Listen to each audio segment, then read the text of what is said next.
রাসূল সাল্লাল্লাহু আলাইহি ওয়াসাল্লামের বাসগৃহে পুতুলের অবস্থান স্পষ্ট জানিয়ে দিচ্ছে পুতুলবাদ ভাস্কর্য মাত্রই শিরকের উপকরণ নয়। আসসালামু আলাইকুম ওয়া রাহমাতুল্লাহি ওয়া বারাকাতুহু। আলহামদুলিল্লাহি ওয়াহদা ওয়াসসালাতু ওয়াসসালামু আলা মান লা নাবিয়্যা বা'দা, আম্মা বা'দ। সুপ্রিয় দর্শক শ্রোতা ভাই বোন, মূর্তি এবং ভাস্কর্য এ দুটো এক নাকি ভিন্ন জিনিস? ইসলামী শরিয়ার দৃষ্টিতে মূর্তি স্থাপন আর ভাস্কর্য স্থাপনের মধ্যে বিধানগত কোনো পার্থক্য আছে কি নেই? সম্প্রতি ভাস্কর্য স্থাপনকে ঘিরে আমাদের দেশে অনেকগুলো প্রশ্নের জন্ম নিয়েছে। সে প্রশ্নগুলোর উত্তর আমরা আগে জানবো। এরপরে ভাস্কর্য স্থাপন বিষয় ইসলামী শরিয়াতে কী বলা আছে, কোরআন এবং হাদিসে কী বলা আছে, সে বিষয়টি জানার চেষ্টা করব ইনশাআল্লাহ তাআলা। প্রিয় দর্শক, আমাদের দেশের এক শ্রেণীর মানুষ দাবি করছেন যে মূর্তি বলা হয় যা পুজো অর্চনা তথা উপাসনার উদ্দেশ্যে নির্মাণ করা হয়েছে, স্থাপন করা হয়েছে সেটিকে, আর যা পুজোর উদ্দেশ্যে স্থাপিত হয়নি বরং নিছক সৌন্দর্য এবং নান্দনিকতার জন্য স্থাপিত হয়েছে তা হলো ভাস্কর্য। এ শ্রেণীর লোকদের দাবি হলো অতএব মুসলমানদের জন্য কোনো মূর্তি স্থাপন করা এটা জায়েজ নেই, যেহেতু সেটি শিরকের উদ্দেশ্যে স্থাপিত হয়েছে, কিন্তু ভাস্কর্য স্থাপন করা জায়েজ যেহেতু সেটি শিরকের উদ্দেশ্যে নির্মিত বা স্থাপিত হয়নি। এই যে মূর্তি এবং ভাস্কর্যের মধ্যে সংজ্ঞাগত একটি পার্থক্য দেখানো হলো, এই পার্থক্য তারা কোথায় পেয়েছেন তারাই ভালো বলতে পারেন। তবে বাংলা একাডেমির অভিধান বলছে ভাস্কর্য বলা হয় কোনো প্রস্তর তথা পাথর খোদাই করে যদি কোনো আকৃতি বা মূর্তি বা কোনো কিছু নির্মাণ করা হয় সেটিকে। আর মূর্তি এটি হিন্দু ধর্মে যদিও প্রতিমাকে বোঝানো হয়, কিন্তু সাধারণ অর্থে মূর্তি বলতে কোনো অবয়ব বা আকৃতি তৈরি করাকে মূর্তি বলা হয়। তাহলে আমরা এটুকু বুঝলাম যে মূর্তি হলো যে কোনোভাবে নির্মিত কোনো মানুষ বা কোনো প্রাণীর আকৃতি বা অবয়ব, আর ভাস্কর্য হলো পাথর, ওয়াল কিংবা কোনো পাহাড় খোদাই করে যা নির্মাণ করা হয় সেটি। তাহলে যে ভাস্কর্যের মধ্যে কোনো প্রাণীর ছবি, কোনো মানুষের ছবি বোঝা যায় পরিষ্কারভাবে, সেটি ভাস্কর্য, এবং একই সঙ্গে মূর্তিও, যেহেতু সেখানে আকৃতি এবং অবয়ব পরিষ্কারভাবে বোঝা যাচ্ছে। আমরা সবাই কম বেশ জেনে থাকব যে মূর্তিকে ইংরেজিতে বলা হয় স্ট্যাচু, আর ভাস্কর্যকে ইংরেজিতে বলা হয় স্কাল্পচার। সারা বিশ্বের সবচেয়ে নামকরা মূর্তিগুলোর একটি হলো স্ট্যাচু অফ লিবার্টি, যেটি আমেরিকাতে রয়েছে। আমরা জানি যে সেই স্ট্যাচু যার অর্থ হলো মূর্তি, সেখানে কেউ পুজো করতে যায় না, উপাসনা করতে যায় না, অর্চনা করতে যায় না, সেটা নিছক সৌন্দর্য এবং নান্দনিকতার জন্যই তৈরি করা হয়েছে। তারপরেও কিন্তু সেটাকে স্ট্যাচু অফ লিবার্টি অর্থাৎ মূর্তি বলা হচ্ছে, সেটা কিন্তু স্কাল্পচার বলা হচ্ছে না। তার মানে বোঝা গেল যে ভাস্কর্য হলো সেটি আর মূর্তি নয়, এমনটি সঠিক নয়। যদি তাই হতো তাহলে এটাকে স্ট্যাচু অফ লিবার্টি বলা সঠিক হতো না। যারা বাংলাদেশে বিভিন্ন জায়গায় ভাস্কর্য স্থাপন করার সপক্ষে, তাদের একটা যুক্তি হলো যে ভাস্কর্য স্থাপন না হলে আমাদের মধ্যে চেতনা কিভাবে সঞ্চারিত হবে, কিভাবে আমরা মুক্তিযুদ্ধের চেতনাকে ধারণ করব। তাদের কাছে আমরা বিনীতভাবে প্রশ্ন রাখতে চাই, সারা বিশ্বে যে মানুষটির আদর্শ সবচেয়ে বেশি পরিমাণে চর্চা হয়ে থাকে, যার চেতনাকে সবচেয়ে বেশি সংখ্যক মানুষ সবচেয়ে শক্তিশালী এবং বলিষ্ঠভাবে ধারণ করে এখনও রেখে আছে, যুগ যুগ ধরে, শতাব্দীকে শতাব্দী ধরে রেখে আছে, তিনি হলেন মুহাম্মদুর রাসূলুল্লাহ সাল্লাল্লাহু আলাইহি ওয়াসাল্লাম। পৃথিবীতে মুসলিমরা তার কয়েকটি স্ট্যাচু বা মূর্তি নির্মাণ করেছে, ভাস্কর্য নির্মাণ করেছে। প্রিয় দর্শক, এখান থেকে পরিষ্কারভাবে বোঝা গেল যে কোনো চেতনাকে ধারণ করবার জন্য সেই চেতনা সংশ্লিষ্ট ভাস্কর্য তৈরি করতে হবে, নির্মাণ করতে হবে, এই যুক্তি একেবারেই খোঁড়া যুক্তি। বরং বহু ভাস্কর্য পৃথিবীতে এখনও আছে, যে ভাস্কর্যগুলো যাদের রয়েছে তাদের সম্পর্কে মানুষ জানেও না। চেতনা ধারণ করা তো অনেক পরের কথা। যারা ভাস্কর্যকে বাংলাদেশের আনাচে কানাচে ছড়িয়ে দিতে চান, স্থাপন করতে চান, তাদের আরেকটি যুক্তি হলো যে অনেক মুসলিম দেশেও তো ভাস্কর্য রয়েছে, কই তাদের তো কোনো সমস্যা হচ্ছে না। ইন্দোনেশিয়া মুসলিম দেশ, সেখানে অনেক ভাস্কর্য রয়েছে, তাহলে আমাদের দেশে সে ভাস্কর্য থাকলে সমস্যা কোথায়? হুজুররা কেন বাধা দিবেন? এর উত্তর হলো যে ইন্দোনেশিয়াতে কোনো কোনো রাজ্যে ইসলামী শরিয়া পর্যন্ত চালু আছে। আপনি কি সেটিকে বাংলাদেশে আমদানি করার, সেটাকে বাংলাদেশে চালু করার সপক্ষে অবস্থান নেবেন? নিশ্চয়ই নেবেন না। তাহলে যে সমস্ত তথাকথিত প্রগতিশীল বন্ধুরা, যারা মুসলিম দেশগুলোর কোনো বাজে দৃষ্টান্ত থাকলে সেটিকে আমাদের দেশে আমদানি করার কথা বলে, সে দেশগুলোর কোনো ভালো দৃষ্টান্ত থাকলে সেটিকে আমদানি করার কথা তো কখনো বলেন না। এখান থেকে বোঝা গেল তারা সুস্পষ্টভাবে সুবিধাবাদিতার অবস্থানে রয়েছেন, স্বার্থপরতার অবস্থান রয়েছেন। তাদের আরেকটি দাবি হলো যে এটি এক প্রকারের শিল্প, ভাস্কর্য এক প্রকারের শিল্প। অতএব এই শিল্প আমাদেরকে ধরে রাখতে হবে। শিল্পের বিরোধিতা করতে পারে মূর্খ মানুষেরা শুধুমাত্র। প্রিয় দর্শক, আমরা এ ব্যাপারেও তাদের কাছে বিনীতভাবে প্রশ্ন করতে চাই যে কোনো কিছু শিল্প হলেই সেটি আমাদের ধারণ করতে হবে? পৃথিবীতে বহু প্রকারের শিল্প আছে, অনেক সমাজে অনেক রকমের শিল্প আছে। সব শিল্পকে আমরা আমাদের সমাজে আমদানি করব? যেমন পাপুয়া নিউগিনি লোকদের শরীরে, তাদের দেহে, অবয়বে, তাদের জীবন আচারে, তাদের সংস্কৃতিতে অনেক প্রকার শিল্প আমরা দেখতে পাই, যা দেখে আমাদের দেশের মানুষ অনেক সময় হেসে দেয়, কারণ সেগুলো আমাদের সমাজে নেই। সেই শিল্প নিশ্চয়ই আমরা কেউ আমদানি করব না। যারা আজ ভাস্কর্যের শিল্পকে বাংলাদেশে ছড়িয়ে দিতে চান, তারা তাদের পরিবারের সদস্যদের মধ্যে পাপুয়া নিউগিনির লোকদের শিল্পকে নিশ্চয়ই ধারণ করার কথা বলবেন না। আমেরিকাতে নারী পুরুষরা মানুষের সম্মুখে উলঙ্গ হয়ে যাওয়া, বিবস্ত্র হয়ে যাওয়াটাকে অনেক সময় এরা শিল্প হিসাবে মনে করে।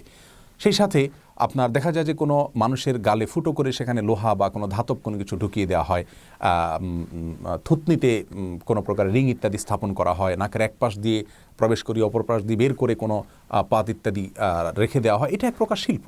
এই শিল্পকেই তিনি নিজের জন্য, নিজের পরিবারের লোকদের জন্য গ্রহণ করবেন? তাহলে বোঝা গেল যে শিল্প আমার বিশ্বাসের সঙ্গে যায় না, আমার সংস্কৃতির সঙ্গে যায় না, সেই শিল্প আমাকে আমদানি করতে হবে, এটি মোটেও সঠিক কথা নয়। এদেশের লক্ষ লক্ষ কোটি কোটি মানুষ, বরং বেশিরভাগ মানুষ ভাস্কর্য শিল্পকে আমদানি করার জন্য আমাদেরকে বলেনি, বরং এটি আমাদের বিশ্বাসের সঙ্গে যায় না, যার কারণে কোনো কিছু শিল্প হলেই সেটি আমদানি করতে হবে, তা মোটেও সঠিক নয়। যারা ভাস্কর্য নির্মাণ এবং স্থাপনকে জায়েজ মনে করেন, তারা কোন হাদিস থেকে কিছু উদ্ধৃতি পেশ করে থাকেন। তোর মধ্যে থেকে একটি হলো আয়েশা রাদিয়াল্লাহু তাআলা আনহার ঘটনা। আমরা জানি সহিহ বুখারীতে বর্ণিত হয়েছে, আয়েশা রাদিয়াল্লাহু তাআলা আনহা তিনি ছোট ছিলেন, তার বাসায় খেলনার পুতুল ছিল, তিনি তার বান্ধবীদের সাথে সেই পুতুল দিয়ে খেলা করতেন। প্রিয় নবী সাল্লাল্লাহু আলাইহি সাল্লাম সেটিকে অনুমোদন করেছেন, কখনো তিনি বাধা দেননি। তাদের দাবি হলো নবী সাল্লাল্লাহু আলাইহি সাল্লামের বাসায় যদি পুতুল থাকতে পারে, তাহলে সে পুতুলেরই বড় আকৃতির পুতুল, সেটি বাহিরে থাকতে অসুবিধা কোথায়? এর উত্তর হলো, ছোট বাচ্চাদের জন্য খেলনা হিসাবে পুতুল রাখা জায়েজ। হাফেজ ইবনে হাজার আসকালানি রাহিমাহুল্লাহ, যিনি সহিহ বুখারীর সবচেয়ে বড় ব্যাখ্যাতা এবং সবচেয়ে বড় ব্যাখ্যা গ্রন্থ ফাথুল বারীর রচয়িতা, তিনি সেখানে লিখেছেন এ হাদিসের ব্যাখ্যায় যে এখানে উদ্দেশ্য হলো বাচ্চা হিসাবে আমাদের আয়েশা রাদিয়াল্লাহু তাআলা আনহা, শিশু হিসাবে আমাদের আয়েশা রাদিয়াল্লাহু তাআলা আনহা এটা দিয়ে খেলা করেছেন, এটা তার জন্য জায়েজ রয়েছে। কিন্তু বড়দের জন্য এটিকে স্থাপন করা, সম্মান করা বা সম্মানজনকভাবে এটিকে প্রদর্শন করা জায়েজ নয়। তাফসিরে কুরতুবীতে সূরা সাবার 13 নম্বর আয়াতের ব্যাখ্যায় ইমাম কুরতুবী রাহিমাহুল্লাহ অনেক মুফাসসিরদের মত হিসাবে এটি উল্লেখ করেছেন। তিনি উল্লেখ করেছেন যে আয়েশা রাদিয়াল্লাহু তাআলার ঘটনাটি বাচ্চাদের জন্য খাস। অতএব একটি বিশেষ বা এক্সেপশন ঘটনাকে সাধারণ বিধান হিসাবে বর্ণনা করা বা সেটার উপর ভিত্তি করে সাধারণ বিধান আরোপ করা কোনো অবস্থাতে যুক্তিসঙ্গত নয়। কারণ এ ধরনের পুতুল ইত্যাদি এগুলো সম্মানজনকভাবে স্থাপন করা, রাখা বাসায়, বাসার বাইরে, সে বিষয়ে পরিষ্কারভাবে নিষেধাজ্ঞা বর্ণিত হয়েছে বেশ অনেকগুলো হাদিসে। সেই সাথে আরেকটি দলিল তারা পেশ করে থাকেন, তা হলো সিরাতে ইবনে হিশামে নাকি উল্লেখ রয়েছে যে আমাদের প্রিয় নবী সাল্লাল্লাহু আলাইহি সাল্লাম মক্কা বিজয়ের পর কাবায় অবস্থিত 360টি মূর্তি অপসারণের নির্দেশ দিলেও সেখানে মারিয়াম আলাইহিস সালামের একটি ছবি বা আকৃতি ছিল, অবয়ব ছিল, সেটাকে তিনি সরাতে নাকি নিষেধ করেছেন। এই বর্ণনা সম্পর্কে সুস্পষ্ট বক্তব্য হলো যে এই বর্ণনা সম্পূর্ণ ভিত্তিহীন এবং বানোয়াট।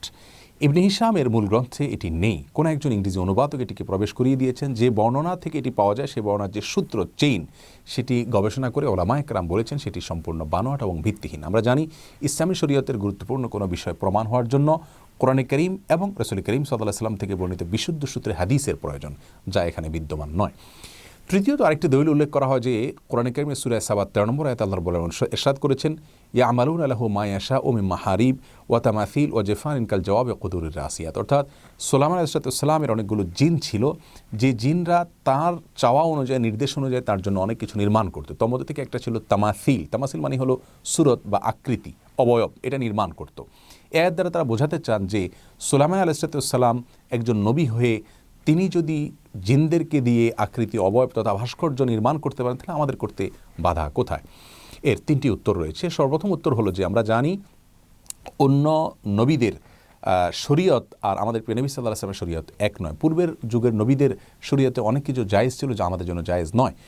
সুলাইমান আলাইহিস সালামের শরীয়তে হয়তো এটি জায়েজ ছিল, কিন্তু আমাদের শরীয়তে সেটি জায়েজ নয়। যেমন তাফসিরে কুরতুবীতে অনেক মুফাসসিরদের মত হিসাবে এটি উল্লেখ করা হয়েছে। সেই সাথে দ্বিতীয় কথা হলো যে অনেক মুফাসসিরগণ বলেছেন, এটিও কুরতুবীতে উল্লেখ হয়েছে যে তামাসিল, অর্থাৎ এখানে যে বলা হয়েছে আকৃতির কথা বা তামাসিলের কথা, ছবির কথা, সেই ছবিটা কোনো মানুষ বা প্রাণীর ছবি না হয়ে হয়তো কোনো অন্য কোনো বস্তুর ছবি ছিল, সেটাকে তামাসিল বলা হয়েছে। আবার অনেক মুফাসসিরগণ বলেছেন যে মূলত সেটি পিতল এবং কাঁসার অবয়ব ছিল, যেগুলো পূর্ণাঙ্গ রূপে কোনো প্রাণীর আকৃতি বোঝা যায় না। এই ধরনের আকৃতি রাখা যায় হতে পারে। সবচেয়ে বড় কথা হলো প্রথম কথাই, অর্থাৎ সুলাইমান আলাইহিস সালামের শরীয়তে কোনো কিছু থাকলেই সেটা আল্লাহ রাব্বুল আলামিন উল্লেখ করলেই যে আমাদের জন্য অনুকরণীয় হবে তা নয়, বিশেষ করে তার বিরুদ্ধে যদি অনেকগুলো হাদিস সুস্পষ্টভাবে উল্লেখ থাকে। প্রিয় দর্শক, আমাদের সমাজের একটা অদ্ভুত চিত্র হলো, অনেক সময় দেখা যায় যে কোনো বিষয় নিয়ে যখন বিতর্ক হয় তখন টেলিভিশন সেটের সামনে এমন কিছু লোক ওই বিষয়ের ইসলামের আলোকে ব্যাখ্যা নিয়ে হাজির হন, ফতোয়া নিয়ে হাজির হন, যারা আসলে ইসলামী শিক্ষায় শিক্ষিত নন। ইসলামী শিক্ষার ব্যাকগ্রাউন্ডের লোক না হওয়ার সত্ত্বেও তারা ইসলামের আলোকে ওইটার বিশ্লেষণ করতে শুরু করে দেন। এটা সবচেয়ে হাস্যকর বিষয়। আবার এমন কিছু আলেমকেও দেখা যায় এই সমস্ত ব্যাখ্যার সপক্ষে দাঁড়াতে, যারা সমাজের মানুষের কাছে, দেশের মানুষের কাছে আলেম হিসাবে উল্লেখযোগ্য বা পরিচিত কোনো ব্যক্তি নন। পৃথিবীর ইতিহাসে সর্বপ্রথম যারা শিরক শুরু করেছে, যারা প্রতিমা পূজা শুরু করেছে, তারা ছিল নূহ আলাইহিস সালামের জাতি। আর এটা শুরু হয়েছে যেভাবে, তার ইতিহাসটা হলো, নূহ আলাইহিস সালামের অনুসারীরা তার উম্মতদের মধ্য থেকে কিছু লোক 5 জন তাদের পূর্বেকার নেককার মানুষের, ভালো মানুষের আকৃতি তারা আগে অঙ্কন করলো বা মূর্তি নির্মাণ করলো। তাদের উদ্দেশ্য ছিল যে তাদেরকে দেখে আমরা অনুপ্রাণিত হব, আমাদের ভিতরে ভালো কাজ করার আগ্রহ জাগবে, যেহেতু তারা ভালো মানুষ ছিলেন। এটি দীর্ঘদিন পর্যন্ত সেভাবেই ছিল। এরপর একটা সময় তাদেরকে শ্রদ্ধা ভক্তি করতে করতে মানুষ তাদেরকে সেজদা করতে শুরু করলো, আর এভাবে পৃথিবীতে প্রতিমার পূজা আরম্ভ হয়। প্রিয় দর্শক, আজও আমরা দেখি পৃথিবীতে অনেক ভাস্কর্য শুরু হয় প্রথমে সম্মানের জন্য, সৌন্দর্যের জন্য, চেতনা সঞ্চারিত করবার জন্য, এরপর সেখানে ফুল দেয়া হয়, তারপর সেখানে নীরবতা পালন করা হয়, একটা সময় হয়তো সেখানে মাথা অবনত করে মানুষ সেজদা করবে। ইসলাম শরীয়তের গুরুত্বপূর্ণ একটা মূলনীতি হলো সাদ্দুজ যারায়, অর্থাৎ কোনো অপরাধের দুয়ার উন্মোচিত হতে পারে এরকম পথ বন্ধ করে দিতে হয়। এটা হলো ইসলামের শরীয়তের পরিষ্কার নির্দেশনা। রাসূল করিম সাল্লাল্লাহু আলাইহি সাল্লামের অনেকগুলো হাদিস আমরা এই ক্ষেত্রে পরিষ্কারভাবে পাই। তোমাদের থেকে একটি হাদিস সহিহ মুসলিমে বর্ণিত হয়েছে যে রাসূল করিম সাল্লাল্লাহু আলাইহি সাল্লাম তার প্রিয় সাহাবী আলী রাদিয়াল্লাহু তাআলাকে নির্দেশ করেছেন, তিনি যেন যত প্রকারের ছবি আছে, বিশেষ করে মানুষ এবং প্রাণীর, এই ছবিগুলো যেন তিনি মুছে দেন, এবং যে সমস্ত কবরগুলো উঁচু আছে সেগুলোকে যেন তিনি সমান করে দেন মাটির সাথে, অর্থাৎ উঁচুগুলোকে যেন ভেঙে সমান করে দেন। এখানে কিন্তু কোনো ছবি যেটাকে মানুষ পুজো করে সেটাকে তিনি মুছতে নির্দেশ করেছেন এমন কোনো বর্ণনা নেই, বরং এই বর্ণনা ব্যাপকভাবে বোঝাচ্ছে যে সব ধরনের প্রাণীর ছবিকেই নবী সাল্লাল্লাহু আলাইহি সাল্লাম মুছে দেওয়ার নির্দেশ করেছেন। তেমনিভাবে আবু দাউদে বর্ণিত একটি হাদিস রয়েছে যে একবার জিবরিল রাসূল করিম সাল্লাল্লাহু আলাইহি সাল্লামের বাসায় এসে ফিরে গিয়েছেন। পরের দিন এসে বলেছেন, ইয়া রাসূলুল্লাহ, আপনার বাসায় আমি প্রবেশ করতে গিয়েও বাধাগ্রস্ত হয়েছি, প্রবেশ করতে পারিনি। তার কারণ হলো আপনার বাসার সম্মুখে বা বাসায় যে পর্দা ছিল সেখানে কোনো একটা প্রাণীর আকৃতি বা অবয়ব ছিল। তখন নবী আলাইহিস সালাম সেই প্রাণীর অবয়বটাকে মুছে দিলেন বা মাথার অংশকে মুছে দিলেন, তারপর জিবরিল সেখানে প্রবেশ করলেন।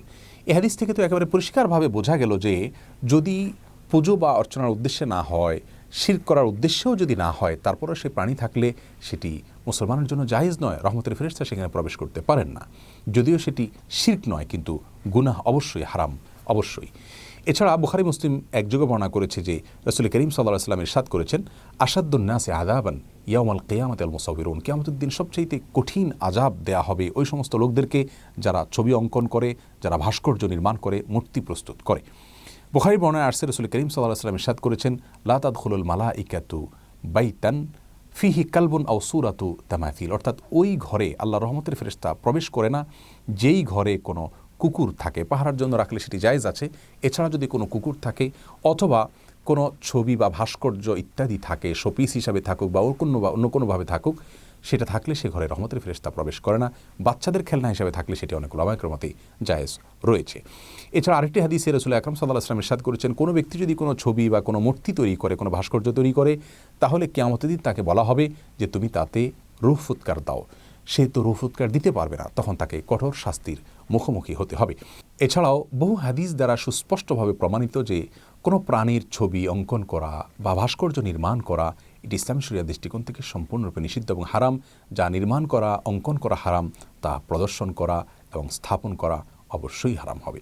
ইমাম নবী রাহিমাহুল্লাহ, হাফিজ ইবনে হাজার আসকালানী রাহিমাহুল্লাহ, ফতোয়া শামীর রচয়িতা ইমাম ইবনে আবিদিন শামী রাহিমাহুল্লাহ সহ গোটা বিশ্বের বড় বড় মুসলিম স্কলাররা সকলেই একমত যে এটি কোনো রূপে জায়েজ নয়। তবে প্রতিমা যেটা অমুসলিমদের উপাস্য, সেটা তারা তাদের উপাসনালয়ে স্থাপন করবে। মুসলিমরা তাদেরকে অসম্মান করে, অশ্রদ্ধা করে কোনো কিছু বলবে না। কোরআনে কারিমে সে বিষয়ে সুস্পষ্ট নির্দেশনা রয়েছে।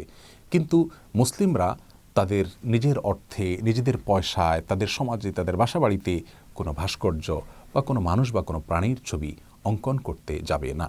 আল্লাহ রাব্বুল আলামিন আমাদের সকলকে প্রত্যেকটি ক্ষেত্রে কোরআন এবং হাদিসের নির্দেশগুলোকে অক্ষরে অক্ষরে মেনে চলার তৌফিক দান করুন। আসসালামু আলাইকুম রহমতুল্লাহি ওয়া বারাকাতুহু।